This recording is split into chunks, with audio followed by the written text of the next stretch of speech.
Salutations, my Fallout lovers. It is Matty here today bringing you a Fallout 4 wishlist video. Now, before anything, be sure to check out the link in the description to my previous video. That is a discussion about alternate announcement possibilities for Fallout 4, and if the game was not announced today, which I won't know because I'm recording this in advance, because I'm currently in California right now and won't have time to record videos that will be current until Monday, I made that video in advance for you guys. So it was a just-in-case video. Let's hope everything goes well, though. Anyways, this series is created by your comments, so be sure to let me know in the comment section down below what you would like to see in the next installment of the Fallout franchise. If your comment is awesome enough, you will be featured along with two other commenters, just like Joel da Silva. He says, what do you guys think of being able to blow up locked doors and safes with C4 when your lockpick skill isn't high enough? Since C4 isn't that common in the game, it would be a good alternative, I think. Plus, they could do it like if you blow up a safe with C4, that part of the items in the safe get destroyed. For example, pre-ward money would turn into burned pre-ward money, lowering its value. And I really like this idea for one key reason. I like the idea he poses here, and I love that he's saying, make C4 scarce or keep it scarce so that it's kind of like a rare thing. But this is actually a feature in my favorite game of all time, Knights of the Old Republic, and in the second one as well. Allow me to explain. There is a security skill in Knights of the Old Republic, and basically this allows you to open locked doors and open locked bins that could hold loot. And if you can't open it with your security skill, if it's not high enough, then you can go ahead and switch to an option which bashes it open, and then you use your weapon and you bash this locked bin open. Sometimes you can bash doors open.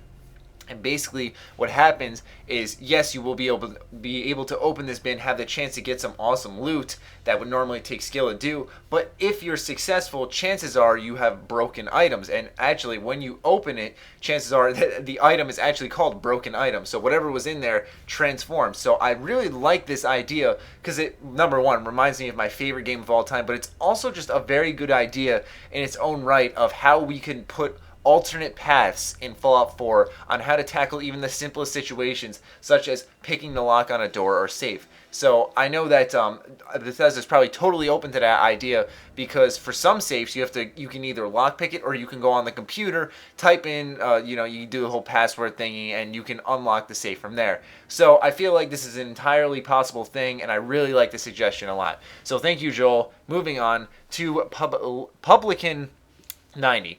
He says, one thing I would love to see is references to popular people within the Fallout community. So being a narcissistic piece of shit I am, I'm just kidding. I had to cover this though, because I think it's a cool thing.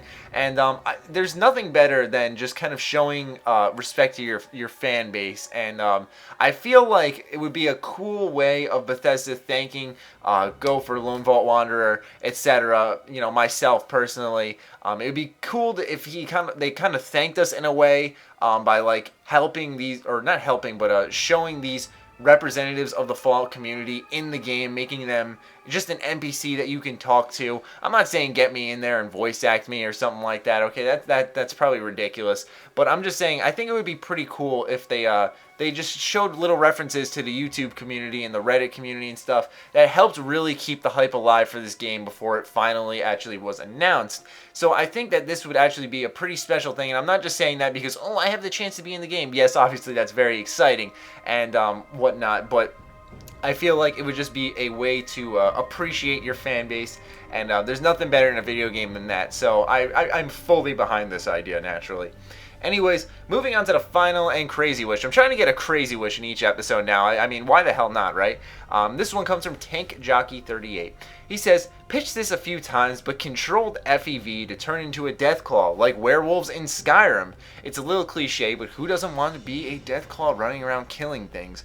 Now, if you don't know what the FEV is, it's the Forced Evolutionary Virus, and basically what that is what creates all the mutated creatures in the Fallout universe, being like the super mutants or the ghouls.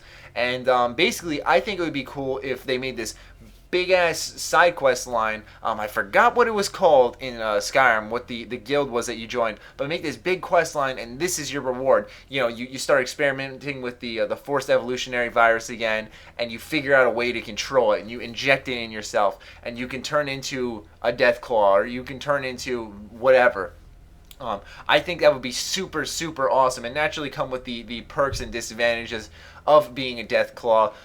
The crappy part about it is that Deathclaw is just a running, rampant killing machine, where in Skyrim, if you were a werewolf, you know, you'd have certain effects during the day and whatnot, where I'm sure that there would be effects with the forced evolutionary virus if it were controlled, but maybe your character gets uglier or something like that, and you can't speak to certain people, who knows. But I think it would be a really cool addition to the game, and I think it would also add a fun factor, because it's a little concerning. A lot of the comments I see are all about like crazy serious, like, oh man, I want this to be the most realistic survival experience I have ever had. Like, I want to be scavenging for bullets and charging enemies with like a broken piece of log and hitting them in the head with that when I'm out of ammo. Like, it's a video game. We need to learn to also have fun with it. There can be a degree of realism. Crafting your ammo and all that stuff is totally fine, and I'm totally on board with that.